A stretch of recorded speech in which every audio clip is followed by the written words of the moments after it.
کلمہ پڑھتے ہی حضرت عمر نے فرمایا یا رسول اللہ جب آپ سچے، قرآن سچا، اسلام سچا، تو چھپ کے نماز پڑھنے کا کیا مطلب ہے؟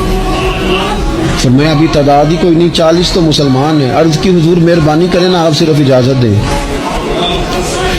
20 لوگوں کی صفیں بنا دی گئیں، ایک صف کے آگے حضرت عمر ہیں، ایک صف کے آگے حضرت امیر حمزہ ہیں۔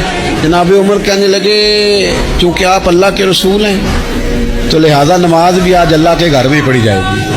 تو حضرت عمر بیت اللہ شریف کے بیچ کھڑے ہو کے نعرہ لگاتے ہیں، فرماتے ہیں میں عمر ہوں، تم مجھے بھی جانتے ہو، میرے باپ کو بھی جانتے ہو، تم میرا قبیلہ بھی جانتے ہو، میں نے پڑھ لیا ہے محبوب کا کلمہ۔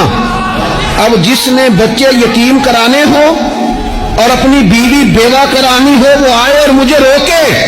یہ محبوب اللہ کے ہیں اور گھر بھی اللہ کا ہے، تو نماز بھی آج اللہ کے گھر میں پڑھی جائے گی۔